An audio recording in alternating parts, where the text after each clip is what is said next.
Leaving comfort zones. Imagine waking up one morning and realizing that the life you carefully built to feel safe is slowly making you disappear. You are married, you have responsibilities, maybe children, maybe dreams you once whispered to yourself late at night, but something inside feels unfinished. This video is about that quiet feeling. It is about leaving a small town, stepping into America, navigating love, marriage, family, and children, and learning English slowly while your heart is being tested. It is my story from the last 3 weeks in the United States, and it asks one simple question: would you leave your comfort zone if everything you love might change? Most people think the comfort zone is peace. It is not. It is predictability. Your brain loves it because it saves energy. Neuroscience shows that the brain prefers familiar patterns, even painful ones, because uncertainty triggers stress hormones like cortisol. That is why so many people say they want change but secretly repeat the same day again and again. When it comes to learning English, this is even clearer. You watch videos, you understand a little, but you never speak. Not because you are lazy, but because your brain is protecting you from embarrassment. 3 weeks ago, I landed in the United States with that exact fear sitting quietly in my chest. I came from a small town where everyone knows your name and your past. Suddenly, I was surrounded by fast English, confident people, and a family life that looked perfect from the outside. My husband is wealthy. People assume that makes everything easy. It does not. Money removes some problems, but it creates new ones, especially in marriage. Expectations become heavier. Silence becomes louder. In those first days, I noticed something strange. I was listening more than speaking. Not just in English, but in my marriage. I smiled. I nodded. I stayed quiet. Psychologists call this adaptive silence. It is when you stay quiet to survive a new environment. It works short-term, but long-term, it slowly erases your voice. That is when learning English and learning to live become the same journey. So I started small. Very small. Each morning, I chose one simple English sentence and used it at breakfast. Not perfect grammar. Not fancy words. Just real-life English. I feel tired today. I need help. Can we talk later? Research on language acquisition shows that slow, emotionally meaningful sentences are remembered faster than complex ones. Your brain learns best when language is connected to feeling. At the same time, I practiced leaving my comfort zone in marriage. Instead of assuming my partner understood me, I spoke. Slowly. Honestly. Sometimes badly. Sometimes with pauses. But every time I spoke, something shifted. Not just in the relationship, but inside me. Confidence is not a personality trait. It is a repeated action. If you are listening to this and struggling to learn English, or struggling in your family, understand this: your resistance is not failure. It is fear wearing a logical mask. The way out is not big courage. It is small daily bravery. One sentence. One conversation. One honest moment. Leaving the comfort zone does not mean leaving everything behind. Sometimes it simply means letting yourself be seen, one slow English sentence at a time. A small town beginning. I grew up in a place where life moved slowly, even when people pretended it didn't. A small town teaches you many useful things: how to be polite, how to endure, how to listen, but it also teaches you how to shrink your dreams so they fit inside other people's expectations. You learn what is realistic. You learn what is not for someone like you. And without noticing, you learn to speak less, hope less, and settle earlier than your heart wants to. In a small town, language is simple because life is repetitive. You say the same phrases to the same people, in the same places, year after year. From a psychological point of view, this creates cognitive comfort. Your brain predicts outcomes easily, which lowers anxiety. But there is a hidden cost. Growth slows down. This is one reason many adults struggle to learn a new language. Your brain has been trained to avoid discomfort, and learning English is full of it: new sounds, mistakes, awkward pauses. When I first started learning English seriously, I treated it like a school subject. Vocabulary lists, grammar rules, perfect pronunciation. And I failed quietly. Not because I was incapable, but because nothing was connected to real emotion. Neuroscience research shows that memory strengthens when learning is tied to personal relevance. In other words, your brain asks one question first: why should I care? In my small-town life, English felt optional. So my brain treated it as disposable. Marriage changed that. Love has a way of pushing you beyond the borders you promised yourself you would never cross. When I met my husband, the distance between our worlds was obvious. Not just financially, but mentally.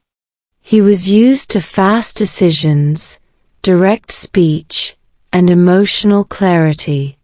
I was used to reading between the lines and staying agreeable. At first, it felt romantic. Then it felt dangerous. Before coming to the United States, I often rehearsed conversations in my head, in my native language. I planned silence. I planned compromise. Psychologists call this anticipatory adaptation. You change yourself in advance to avoid conflict. It works until life demands your real voice. And life always does. Those 3 weeks before traveling, I noticed something painful. I was afraid of disappointing people more than I was afraid of disappointing myself. That fear is common for people from small communities. Social belonging becomes survival. But here is the truth: belonging that costs you your voice is not safety. It is slow self-erasure. So I made a quiet decision before boarding that plane. I would not aim to be impressive. I would aim to be honest. In English. In marriage. In motherhood. That decision lowered the pressure instantly. Language learners often fail because they aim for fluency instead of connection. Fluency comes later. Connection comes first. I started retraining my brain using a simple method supported by behavioral science: exposure without overwhelm. 1 real conversation per day. 1 emotional sentence. 1 moment of discomfort that ended safely. For example, instead of saying nothing, I said, "I feel overwhelmed today." That sentence is simple, but it carries truth. And truth is memorable. Something interesting happened. The more I used English in emotionally real moments, the less my small-town fear controlled me. Confidence followed action, not the other way around. This is backed by self-perception theory. You believe you are brave after you act bravely, not before. If you come from a small place, physically or emotionally, understand this: your background did not limit you. It trained you. Now you get to retrain yourself. Slowly. Kindly. 1 sentence at a time. Leaving a small town is not about geography. It is about giving yourself permission to take up space, especially with your voice. Arrival in America. The moment I arrived in the United States, I realized something uncomfortable. I was not tired from the flight. I was tired from pretending I understood everything. Airports are loud classrooms. English flies past you in announcements, jokes, arguments, small talk, and emotions. Your brain tries to catch everything and fails immediately. That failure feels personal, even though it is completely normal. Culture shock is not just about food or weather. It is about speed. Americans speak faster, decide faster, and expect clarity faster. In psychology, this creates cognitive overload. Your working memory gets overwhelmed, and when that happens, your confidence drops first. That is why many language learners suddenly feel stupid after arriving in an English-speaking country. You are not stupid. Your brain is overloaded. During my first week, I noticed a strange pattern in myself. My listening skills were better than my speaking skills, but emotionally, it felt like the opposite. I could understand many sentences, yet I hesitated to respond. This is called the receptive-productive gap. You can receive language before you can produce it. Knowing this intellectually did not stop the frustration emotionally. In my marriage, this gap became visible. At home, English was not a lesson. It was life. Conversations about schedules, children, emotions, and expectations happened naturally and quickly. I often answered with short phrases. Okay. Yes. I understand. But sometimes I didn't. I just didn't want to slow things down. Research shows that when people feel linguistically insecure, they prioritize social harmony over accuracy. In simple words, you stay quiet to keep peace. By the second week, that silence became heavy. Not dramatic, just exhausting. Silence requires effort. It requires constant monitoring. So I made a decision that felt risky but necessary. I would slow conversations down on purpose. I told my husband, in simple English, I need more time to speak. Please wait. That sentence changed everything. Not because it was perfect, but because it was clear. This is an important lesson for anyone learning English. You are allowed to control the pace.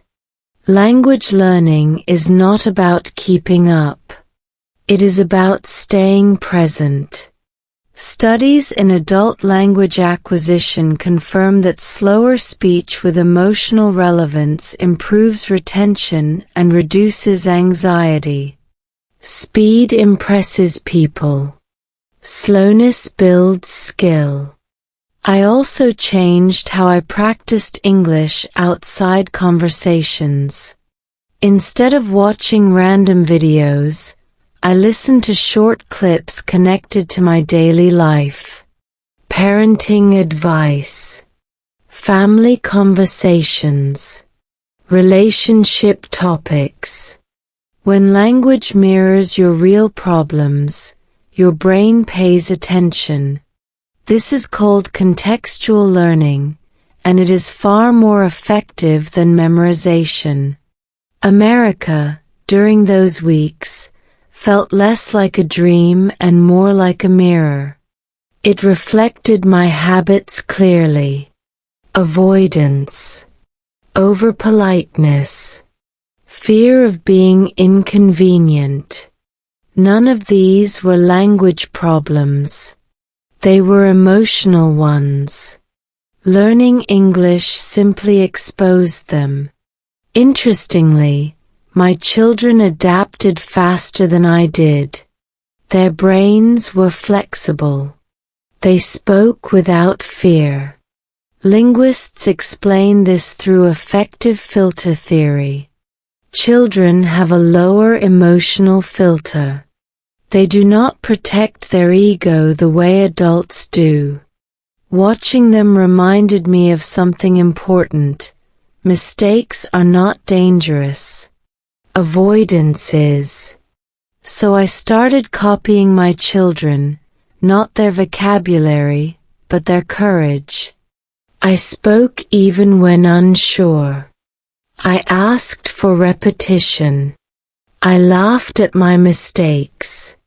And every time I did, my nervous system relaxed a little more. Confidence, again, followed behavior.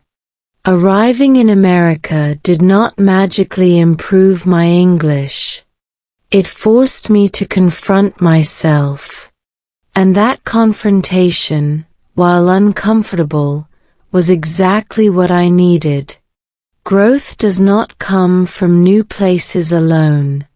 It comes from new responses.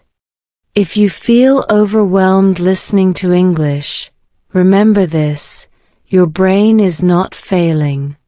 It is adapting. Slow down. Ask for space. Speak imperfectly. America does not require perfection. It rewards clarity. And clarity begins when you stop rushing yourself. Meeting my partner. I did not meet my partner in a dramatic way. No movie music. No perfect timing. It happened quietly, almost inconveniently, which is often how real relationships begin. What surprised me was not his wealth, but his directness. He asked clear questions. He expected clear answers. And for someone like me, raised to soften everything, that felt both refreshing and terrifying. When people hear the phrase billionaire's wife, they imagine luxury and certainty. What they do not imagine is emotional exposure. Being with someone who communicates directly forces you to confront yourself. There is no space to hide behind politeness. Psychologically, this creates what is called relational pressure. Your usual coping strategies stop working. In the early days, my English felt like a fragile bridge between us. I worried constantly about sounding wrong. I replayed conversations in my head, correcting sentences that were already gone. This is common among adult learners. Research shows that adults over-monitor their speech because they associate mistakes with judgment. Children associate mistakes with learning. Adults associate them with identity. I remember one small moment clearly. He asked me a simple question, "What do you really want?" Not in English class terms. In life terms. My brain froze. Not because I didn't know the words, but because I wasn't used to being asked so directly. Silence filled the space. Then I answered slowly, imperfectly, "I want to feel safe and free." The grammar was simple. The meaning was honest. And that honesty mattered more than fluency. That moment taught me an important principle for learning English through relationships. Emotional accuracy beats linguistic accuracy. When your message is real, people lean in. When you chase perfection, people wait, and sometimes disconnect. There was also an imbalance I had to face. Wealth creates asymmetry. Decision-making power shifts. This can affect language use too. Studies in sociolinguistics show that people with less power speak less, hedge more, and apologize more. I recognized myself in those patterns immediately. I said sorry too often. I explained too much. I minimized my needs. So I practiced something uncomfortable. I practiced stating needs without justification. In simple English, I need time. I don't agree. I feel uncomfortable. These sentences are short, but psychologically powerful. They retrain your nervous system to tolerate visibility. This practice helped my English more than any textbook ever did. Because language, at its core, is not about words. It is about permission. Permission to exist clearly in front of another person. Meeting my partner did not elevate my life automatically. It exposed the places where I had been shrinking. Love does that. It does not save you. It reveals you. And once revealed, you have a choice: retreat into silence or step forward with your voice. I chose to step forward. Slowly. Awkwardly. Honestly. And that choice changed everything. Love under pressure. Love feels easy when nothing is at stake. It becomes complicated the moment pressure enters the room. Money, expectations, public perception, these are silent forces that shape how couples speak to each other.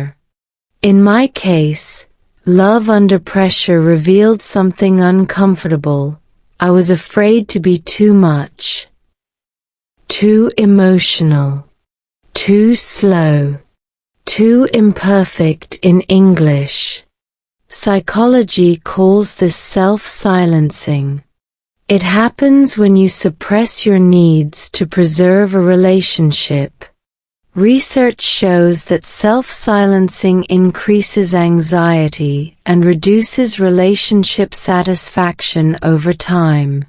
Yet many people do it unconsciously, especially those who feel socially or linguistically disadvantaged.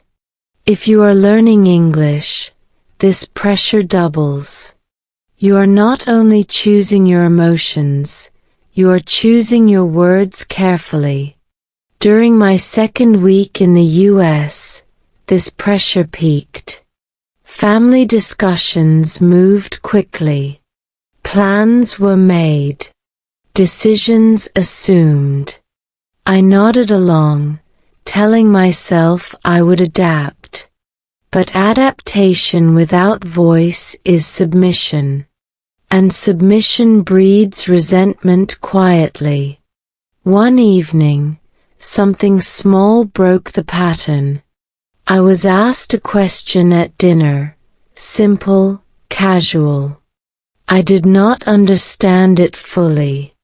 Normally, I would smile and guess. Instead, I said slowly, "I don't understand. Can you repeat?" The table paused. No one judged me. No one rushed me. The fear existed only in my head. This moment aligns with what psychologists call corrective emotional experience. You expect a negative outcome. You experience a neutral or positive one.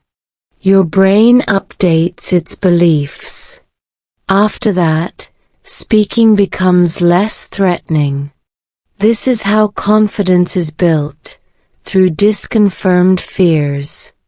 I applied this approach intentionally. When something felt unclear, I asked. When something felt wrong, I named it.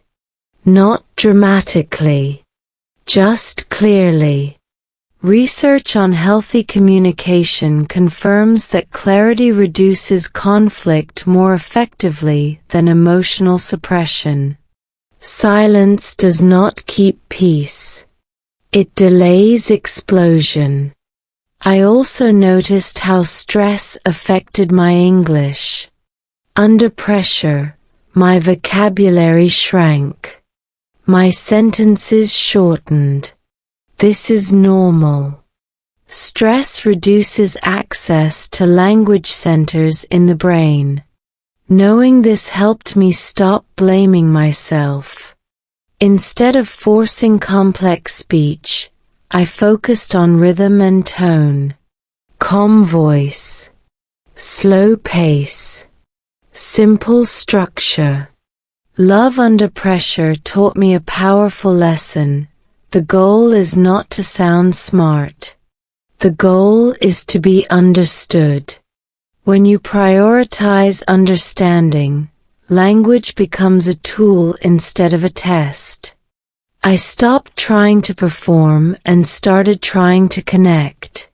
That shift changed the atmosphere in my marriage. Conversations became slower, but deeper. Fewer words. More meaning. If you feel pressure while speaking English, especially with people you care about, remember this: intimacy does not require fluency. It requires presence. Pressure fades when honesty enters the room. And honesty, spoken slowly, is stronger than silence dressed as peace. Marriage decisions. Marriage is not one decision. It is a series of small decisions made under emotional fatigue. People imagine marriage as a stable state, but psychologically, it is a continuous negotiation of needs, fears, and identities.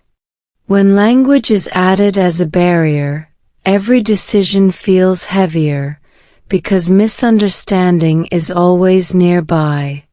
During my third week in the United States, I realized something quietly unsettling. I was making many micro-decisions to avoid discomfort. I agreed quickly. I delayed difficult conversations. I told myself, this is normal. I will adjust. But adjustment without reflection slowly turns into self-betrayal. Research in relationship psychology shows that unresolved micro-conflicts accumulate into emotional distance, even in loving marriages. One evening, after a long day, my husband asked a question that seemed ordinary. Are you happy here? Not are you okay? Not are you grateful? But happy. My first instinct was to answer correctly, not honestly. That instinct came from years of training, social conditioning, linguistic insecurity, and fear of appearing ungrateful. Instead, I paused. Silence is uncomfortable, but it is also informative. I answered slowly, I am learning to be happy here. That sentence mattered.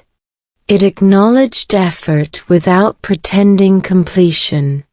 It opened space instead of closing it. This is an important lesson for English learners in relationships. You do not need perfect emotional vocabulary. You need accurate emotional direction. Words like learning, trying, and not yet are powerful. They reflect growth without pressure. Marriage decisions are not always dramatic.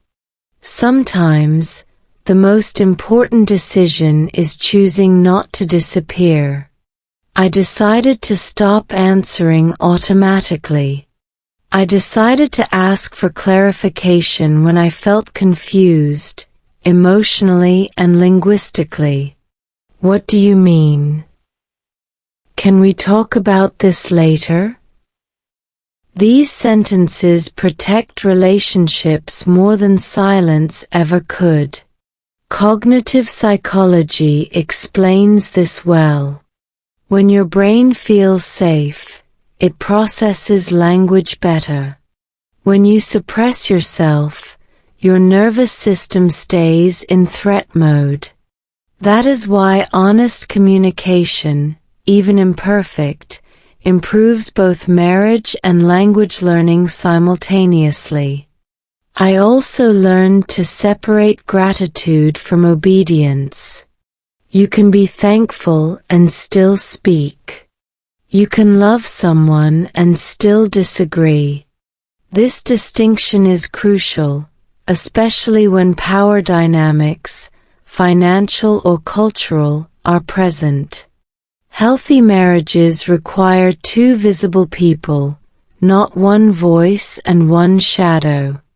By the end of that week, I noticed a shift. My English did not suddenly become fluent, but my posture changed. My tone changed. I was no longer translating myself out of existence. I was participating. Marriage is not about merging into one person. It is about standing next to another person without shrinking. Language is part of that stance. If you are learning English inside a relationship, remember this. Every time you choose clarity over comfort, you strengthen both your voice and your bond. Learning English slowly. Most people think learning English faster is the goal. It is not. The real goal is learning English without losing yourself. Speed looks impressive on the surface, but slowness is where understanding actually forms. Neuroscience confirms this. When you slow down input and output, your brain has time to encode meaning, not just sound. Meaning is what stays. By the third week, I stopped trying to sound fluent. I focused on sounding real. I noticed that when I rushed, my sentences became empty. When I slowed down, they became human. This mattered most inside my family. English was no longer an exercise. It was how I expressed care, disagreement, fatigue, and love. I created a simple daily routine based on behavioral science. Nothing heroic. Nothing exhausting. Every morning, I chose one sentence connected to my emotional state. Not a random phrase, something true. I feel overwhelmed today. I need quiet time. I am grateful but tired.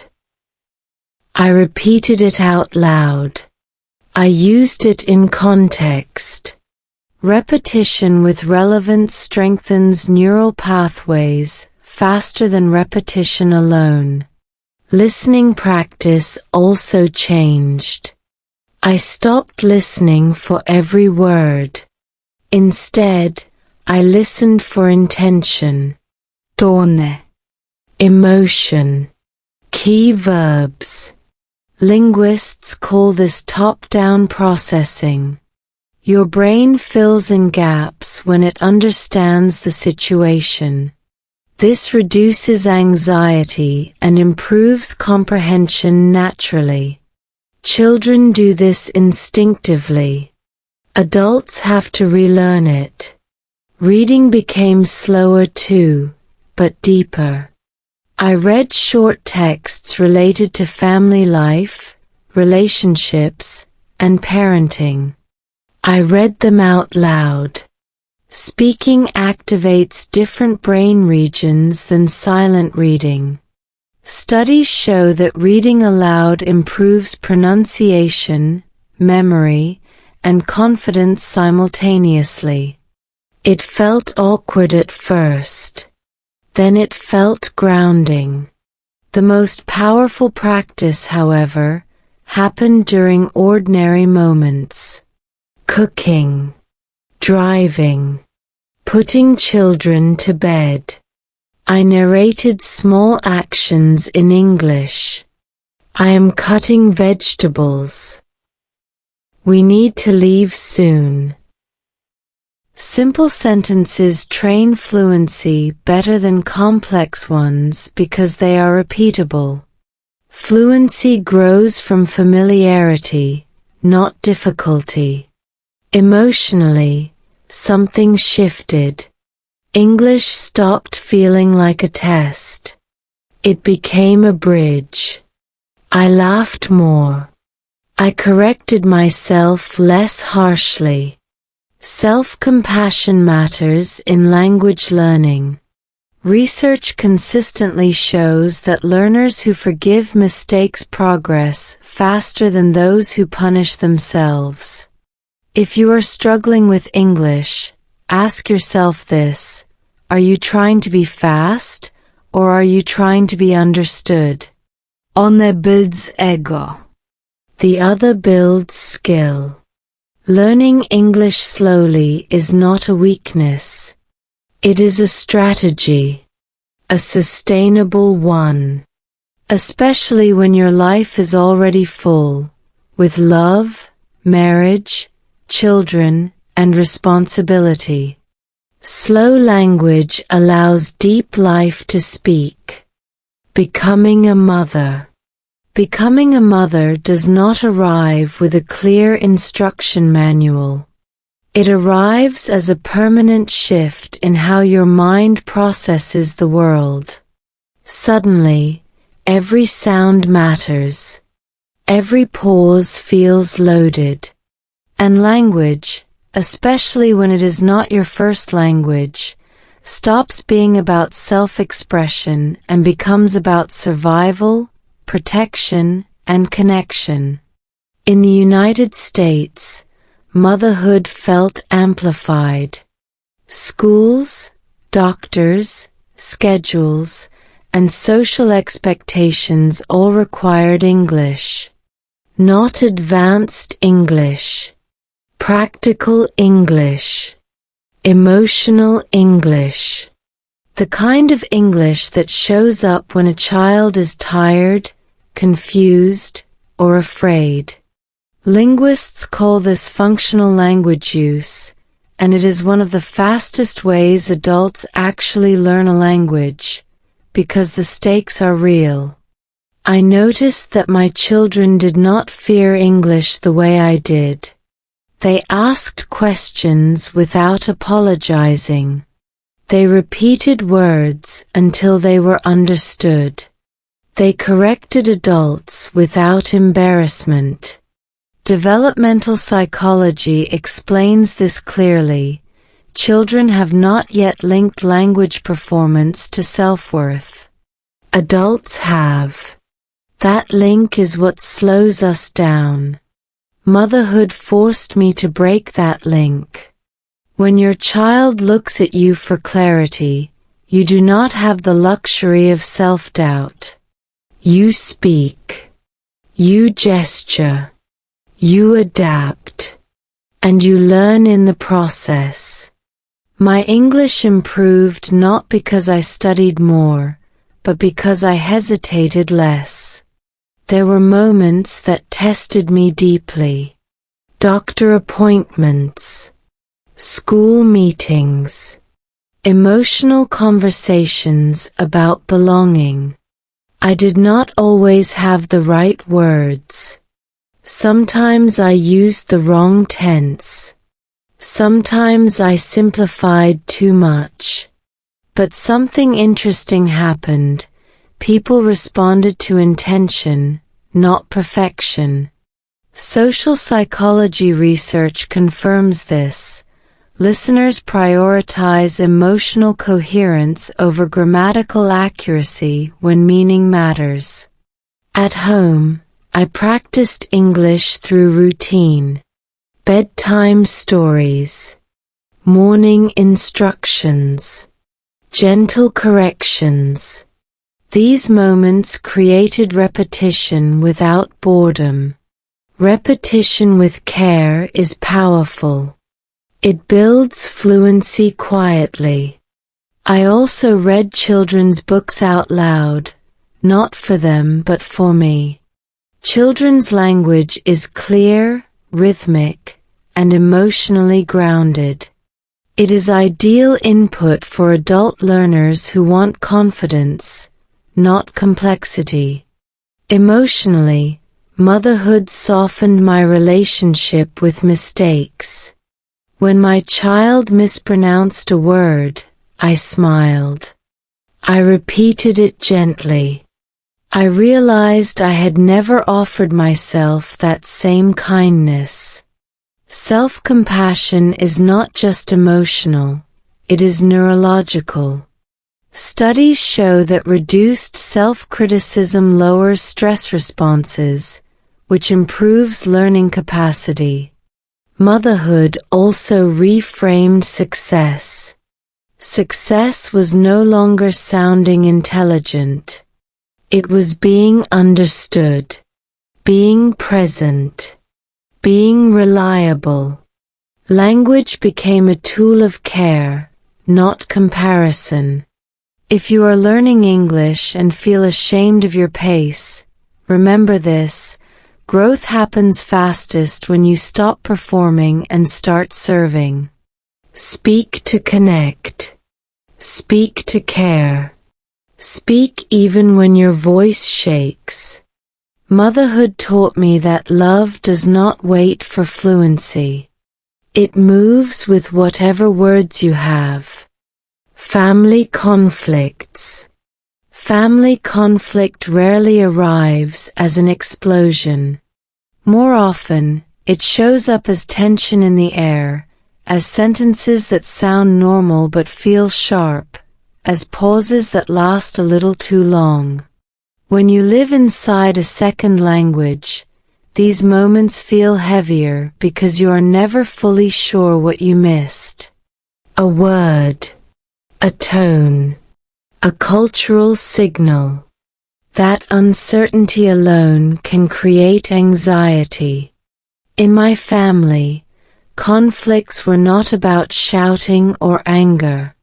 They were about expectations, who decides, who adapts, who sacrifices. Social psychology consistently shows that conflict increases when expectations remain unspoken. In multicultural families, those expectations are often assumed rather than discussed. Language becomes both the bridge and the barrier. At first, I blamed myself. I thought, if my English were better, this would be easier. But that belief was incomplete. Better English helps, yes, but clarity helps more. Even native speakers misunderstand each other constantly. Language is not a guarantee of harmony. It is only a tool. One conflict taught me this deeply. A discussion about family routines slowly turned into frustration. The words were calm, but the emotional weight was not. I understood the vocabulary, but not the intention. Instead of withdrawing, I paused the conversation with one sentence, "I feel confused, not angry." That distinction mattered. Emotional labeling is a proven psychological technique. When you name an emotion, its intensity decreases. The conversation softened immediately. I also learned that timing matters more than phrasing.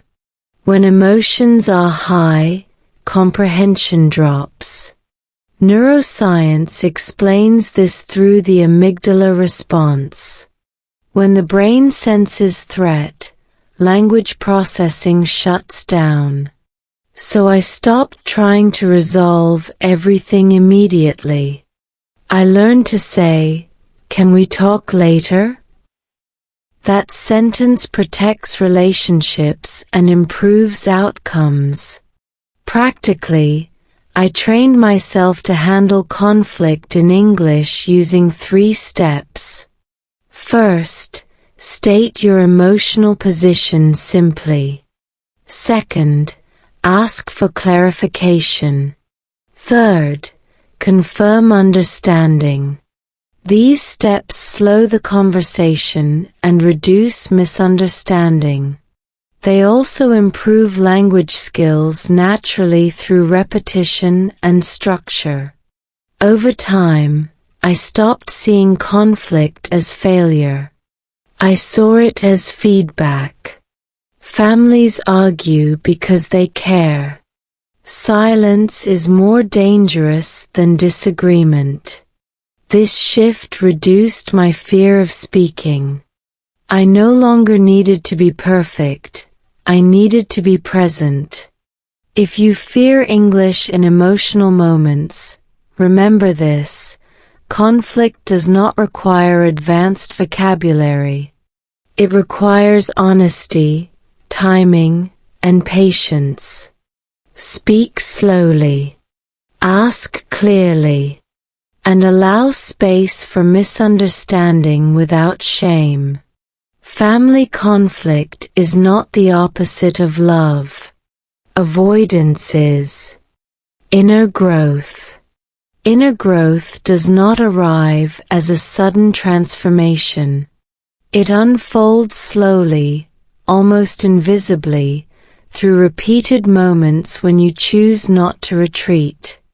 During those weeks in the United States, I realized that the most important change was not my English level, my role in the family, or even my confidence. It was my relationship with discomfort. I stopped treating discomfort as a signal to stop and started seeing it as a signal to stay. For years, my nervous system associated speaking English with danger. danger of judgment, danger of misunderstanding, danger of looking incapable. Neuroscience explains this clearly. When the brain detects social threat, it activates survival mode. Blood flow shifts away from areas responsible for language and reasoning. Words disappear. Silence feels safer. This reaction is automatic.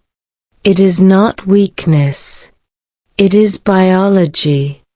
Inner growth began when I stopped fighting that response and started creating safety from the inside. I learned to slow my breathing before speaking. I relaxed my jaw. I grounded my feet. These small physical actions matter more than motivation. Somatic psychology shows that the body must feel safe before the mind can perform. When the body calms, language returns. I also changed the way I evaluated myself after conversations. Before, I replayed everything. Every mistake felt like proof of failure. This habit is common among adult learners, especially those who tie self-worth to competence. Cognitive psychology shows that rumination strengthens fear pathways in the brain. So I practiced something different: constructive reflection. What was understood? What moved the conversation forward? What could wait? This simple shift reduced emotional exhaustion and freed mental space for learning.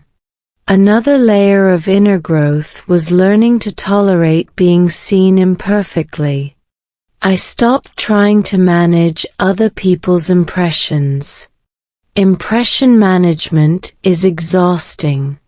It consumes attention that could be used for connection. Research in social psychology confirms that authenticity increases trust, even when language is imperfect. People respond to clarity of intention more than linguistic polish. I also noticed how inner growth affected my marriage and family life. As I became steadier internally, conversations felt less threatening. I no longer rushed to agree. I allowed pauses. Silence stopped feeling like danger and started feeling like space. Space to think. Space to choose. Space to speak intentionally. This shift strengthened relationships because I was no longer reacting from fear. Inner growth required redefining success. Success was not fluency. It was resilience. It was my ability to stay present when conversations became emotional or unclear. Every time I stayed instead of shrinking, my brain recorded a new truth: I can handle this. That belief accumulated quietly, like interest in a bank account. There is strong scientific evidence for this process. Repeated exposure to manageable discomfort rewires the brain through neuroplasticity. The brain learns through experience, not reassurance. Each time you survive an uncomfortable conversation, your tolerance expands. Confidence follows later, as a side effect. If you are learning English and feel stuck, ask yourself an honest question: are you trying to eliminate fear, or are you learning to move with it? Fear does not disappear first. Capacity grows first. And capacity changes everything. Inner growth is not loud. It does not announce itself. But one day, you notice something undeniable. you are no longer afraid of your own voice. And once that fear loosens its grip, both language and life begin to move forward naturally. Small daily actions. Big change rarely comes from big decisions. Life-changing lesson. The most important lesson I learned during these weeks in the United States did not come from success, comfort, or achievement. It came from friction. From moments when I wanted to retreat but chose to stay. From conversations where my English was imperfect but my presence was real. From realizing that the life I admired from a distance required something deeper than courage, it required consistency.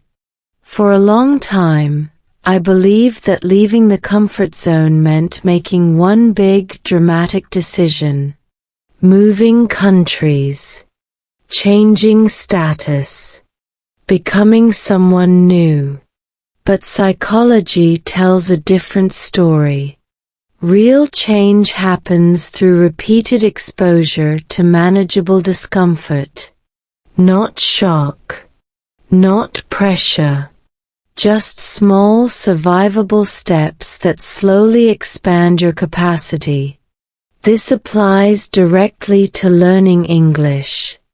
Many people wait until they feel confident to speak. But confidence is not the prerequisite. It is the byproduct. Studies in behavioral psychology confirm that action precedes belief. You do not speak because you are confident. You become confident because you spoke and nothing terrible happened. Marriage taught me this lesson repeatedly. Love does not require perfect communication.